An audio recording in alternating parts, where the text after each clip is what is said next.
Hey, hello, and welcome to Show and Tell with me, your guest host, jam-packed John Park. At least that's what Lamore called me earlier, because this show is jam-packed with people showing and telling. Very excited to get to it. So the only thing I'll say is if you want to join into our chat, you can head over to our Discord, which is at adafruit.it/Discord. Look for the live broadcast chat channel inside of our server. And if you're interested in coming on and showing your stuff, all you have to do is either go to the blog, look for our blog post about the show, or look for a link over to our StreamYard inside of the Discord, as I mentioned before.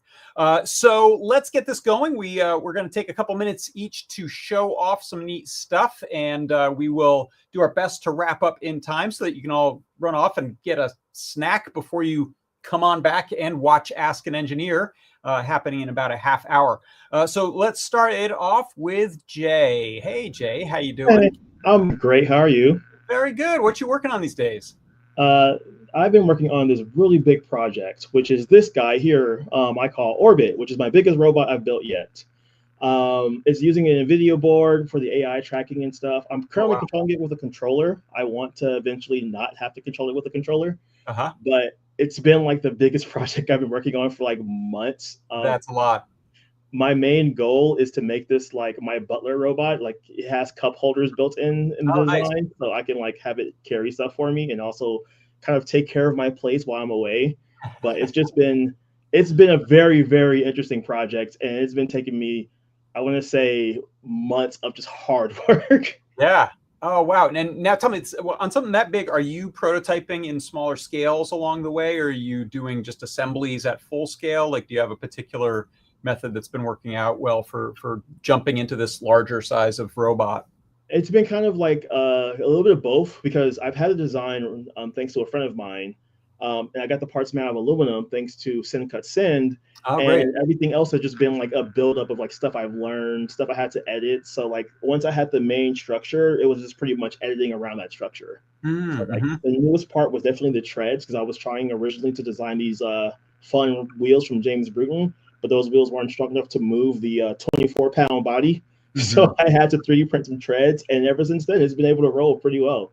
Oh, that's great. Really cool. And are you documenting this other than kind of showing it on videos here and there? Is this something? Yeah, I am writing something up for it, but I'm still trying to get the AI to talk to the wheels, because I'm hoping, because right now it's doing face tracking, and it's face tracking without a problem thanks to like YOLO and things like that. But I wanted to be able to follow people. So the idea in the future is that if I go to a big event and I have him with me, he'll just start following strangers. He'll just start seeing people and just start following them. That's and then fun. Like see another person follows them and just gets lost in the crowd. Yeah. Oh, that's great. And have you named the bot? Does it have a name yet? Yeah, Orbit. Orbit. I missed that at the beginning. Yes. Oh, very cool. Yeah. Excellent. Jay, very cool bot. Thanks for bringing that build on. Love seeing the progress on it. Thanks for having me. Take care. Super cool bot. All right. Next up, we've got Brent. I'm going to try to not shout because he said he had a headache. Hey, Brent, how you doing? Yeah, no problem. It's okay, John. I can hear you. Okay, good. I have to follow up Jay's robot. It's okay. It was really cool. Yeah, so you share my screen? You bet. Yeah, cool. So I published a new guide this week for this offline mode for WipperSnapper. I kind of showed this a few times on Show and Tell, but it's available now, which is cool.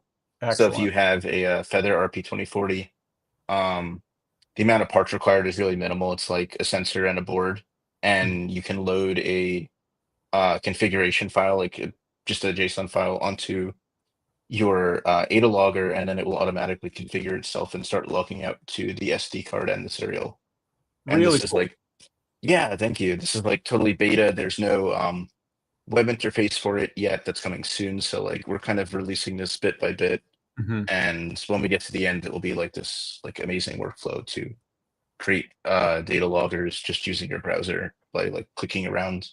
Yeah, so if people don't know, this is essentially without writing code. It's picking from drop downs pre-configured boards and adding on sensors and being able to set it up as a piece of code that can just get dragged onto the board, but then not require any connection to the internet. You're logging locally. Yeah, there's no internet connection, just logs like straight out to an SD card that's sitting on the board. It also logs to like USB serial. Yeah. So in the coming like month, we'll have some guides on like what do you do with this data and like how do you manipulate it, and it spits out to this like JSON line format. So it's like, how do you get it into Excel? How do you get it into Sheets, MATLAB, all of the things that you need to do, like actual data manipulation with what your device produces.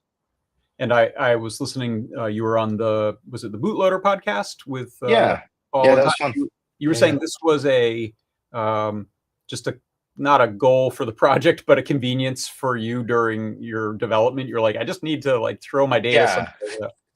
I just needed a way to like validate that things are working. And Lauren, my coworker, works in the internet Adafruit IO side of things, was working on another project which is coming out soon.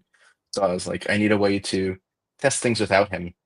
So we ended up getting this like offline mode that works like really, really well and solves the problem of like, how do I create something like this without programming and spending a lot of money?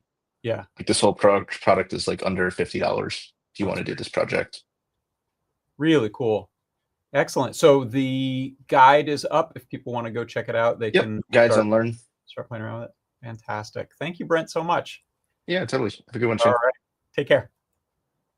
Oh, hey, Tim, I just added you by accident because I was going to click a remove button and suddenly you showed up right there, which is fortuitous because I want to talk to you. What are you up to? What are you working on? Hey, JP, how's it going? Yeah, I have got a game that I was working on last week. This one is currently running on the FruitJam prototype hardware, but I actually made it on the RP2350, so you can run it on that device. Perhaps the Feather as well, although I haven't tested that one. I currently have it hooked up, so it's just got a keyboard plugged in, and it is a kind of Flappy Bird style game based around Nyan Cat. So I can start it up by pressing the space, and I was super pleased that I managed to get the rainbow trail working on it and looking good. I'm not so great at driving it just yet, but it game's over, and then you can start it over with a Control D. And I will say my camera is not the best at picking it up, so the cat is a little bit washed out. But it does have the traditional kind of like pink Pop-Tart thing going on there for the cat. Great. Yeah. And yeah, that's it right now. I am eventually going to add some score keeping and make the gaps move up and down, like is pretty typical for Flappy Bird games. This one, they are just all right in the middle because I was kind of throwing this code together to try to get it all working and actually functional.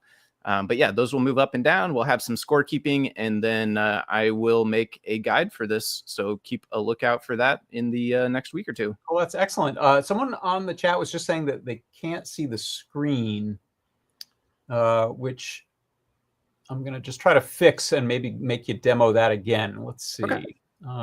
See. What if I'll keep going here. That way you can. Some people are. Okay, Mohit says that he's able to see it. So maybe we'll... okay, there are people seeing it. There are people seeing it, people not seeing it. Seeing it on YouTube. Yeah, I wonder if it wasn't showing up on one of our other streams. Now, while you're playing, you've rocked my world. Has Nyan Cat been a Pop-Tart this whole time? It looks like a Pop-Tart to me. Totally does, but I never, I guess, thought too much about what it actually was. But yeah, yeah, I'm not sure actually, but yeah, like totally like the strawberry or the cherry, I think it is with the pink spots. That's the one it totally reminds me of. Yeah, that's the lore now, and now I'm hungry. Okay, good. Thanks for the extra demo. I think we're able to see that now. Thanks for letting us know over in the chat. Appreciate it. And so I was distracted by just the graphics and the gameplay. Did you say if this is coming available that for people who want to try this out? Yeah, totally. So, yep, it runs. It's currently what I have it on literally on the screen here is on a FruitJam, but I did build the code on the Metro RP2350, so I know it runs on that device. I think it would probably run on the Feather RP2350 as well with the HSTX to go to HDMI. But I haven't tried that one, so Metro is kind of on the beaten path. And then, of course, once the FruitJam comes out, people will be able to play it on there as well. But the guide is going to come out sooner than that. So the guide will be kind of based around the Metro, and that will be in the works real soon. So that'll be out in the next week or so. Yeah. Oh, that's exciting. Great. Thank you so much, Tim. Looking great. For sure. Yep. Thanks, JP. See ya. All right. Thank you again for putting up with technical difficulties. Okay, next up, let's bring on Anne, also in the gaming realm, I believe, has just put out a guide with some gaming stuff in it. Hey, Anne, how are you? Hi, John. Yes, I've been. I got one of these new Metro RP2350s, and it's got this nifty little HSTX connector, which you can plug into HDMI. So this week I've made 2 games. Since I only have one Metro, I'll only demo one. One is a CircuitPython program and it plays the game Breakout. So you can see that in the Adafruit learning system. And the second one I programmed in Arduino because there's libraries for both, and you might recognize what I'm trying to get it so it's not reflective of my screen. There you go. That looks good. Yeah. So this uses no more parts than you see here. It uses some very simple C code, and I got to give credit to Jeff Epler, who came up with the code to go from HSTX to HDMI video in CircuitPython. So no, sorry, Arduino. In CircuitPython, all you need to do is use the Pico DVI library, and that works just fine. So you don't need a Metro for this one. You could use a Feather RP2350 or, whatever might be coming out in the future. But it's a simple guide, and you don't need, your i7 computer generating that. You can just use the latest little chip from Raspberry Pi. Looks perfect. Thanks so much, Anne. Mm-hmm. All right. Next up, we've got Erin with a gorgeous display project. Oh my goodness, look at this. Hi. So this is my new project, which I've been working on. It just keeps getting bigger and bigger. So I showed it last week. I'm leveling up every week a little bit. So I wanted to show it again. So right now, I'm using these new LED nets, which we were carrying in the storage. Just for reference, they're pretty big. Wow. The final project is going to have 4 of them, and they are 4 meters long. So it's going to be 4 meters by 4 meters. And I'm going to install it on a arched greenhouse so that you'll be able to walk inside and see it above your head. Which is exciting. Right now, I just wrote a tutorial on the Learn system, which I published like last week, about how to hook these nets up.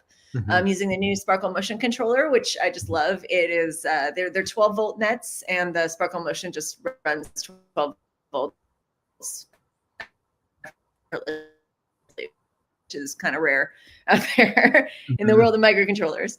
And I have just gotten it running on LED Labs. Was actually a local artist here in the Bay Area who does a lot of large-scale Burning Man art. He's a friend of mine and has hooked me up with his iPad software.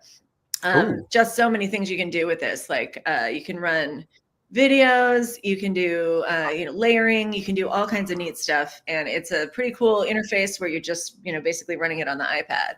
Wow. And another cool feature is you can use the iPad camera, and then you can show a video of what's happening right now. Hello. So you need to figure out some fun things to do. Wow, it's so the frame rate is what's that? The frame rate is just so impressive at that scale.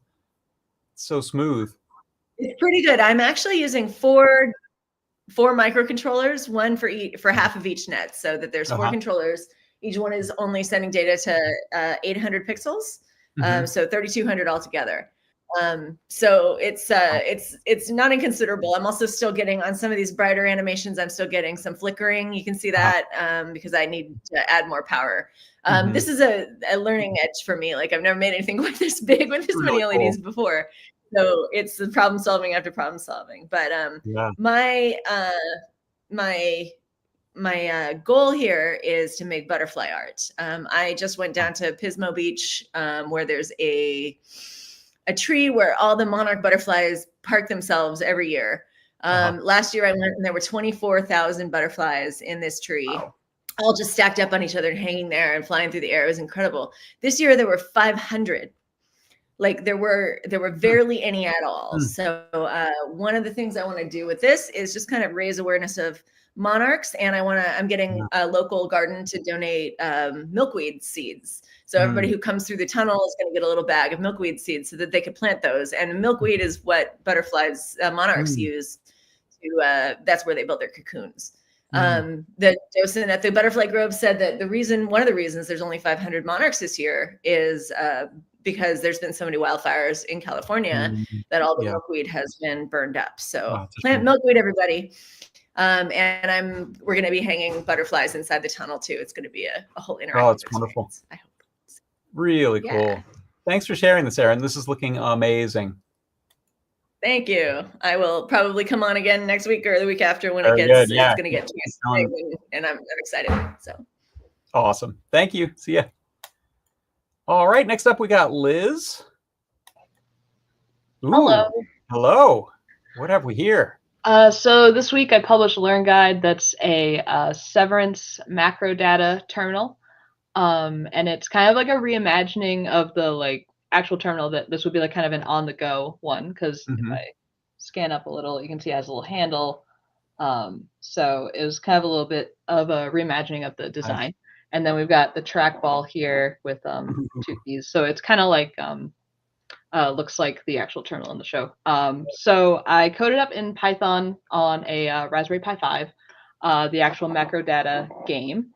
So you can see if I move the cursor around, the numbers get out of the way. And down here, we've got some scary numbers. So I'll bring the mouse towards it. And you might start to hear some rumbling, and that's because there's a haptic motor controller in here that also, as you get closer to the numbers, it'll start to vibrate. So then we can click around to isolate our numbers, and they get sent to their bin. Ooh, good choice. Yes. And then I also made it so that you can save the files as a JSON, and it'll automatically save every 5 minutes, but you can also toggle with the right click to the screensaver. Oh, nice. That will save, and this is a bouncing Lumen logo. And I go back to the program, and I think if I send one more thing of numbers, we might clear this level. Ooh. Let's see. Yep, 100% complete. Praise secure. Yes. Amazing. So there have been a couple of terminals popping up around, but this one's written in Python, and the Learn Guide will show you how to print the case, which is quite large, but it did fit on my mid-sized printer, and the Python code too. I developed it mostly on Windows, so you don't necessarily have to run it on a Raspberry Pi. You could run it on too. So, yeah. Fantastic. That looks really great. Thanks, Liz, so much. All right, we'll see you soon. All right, and last up we have Mohit. Hello, how are you? Hello. I'm doing good. I just wanted to show you one of my latest creations. It's a tiny little lander using a Particle Photon 2. I'm just gonna quickly change cameras here. Sure. All right. So I have built landers in the past, but this is the first time I'm using an Adafruit TFT display. It's a 170 by 320 TFT display, and the reason why I used it because it has a built-in SD card. So if I wanted to store images, I can do so. So right now, I just created this little GUI, which is mostly like brute force. And the graphics, steady graphics are stored on the SD card, but everything else is fetched live. So right now, you're seeing today's weather. You're seeing wind direction, humidity. You're seeing sunset, sunrise times. And you're also seeing the moon phase with this screen. And so I have built things like this before, a dedicated like a screen with like a 3-day forecast with a Particle Photon 2, but this is more of a 3D printed case, but I wanted to take it and make it into a lander format. It's also using an Adafruit PDM microphone that I'm hoping to use it to do some voice commands. Simple single word voice commands as, weather, or I can say sunrise or sunset, but I haven't gotten to that yet. So right now it's just connected to the internet or Wi-Fi, and a bunch of information.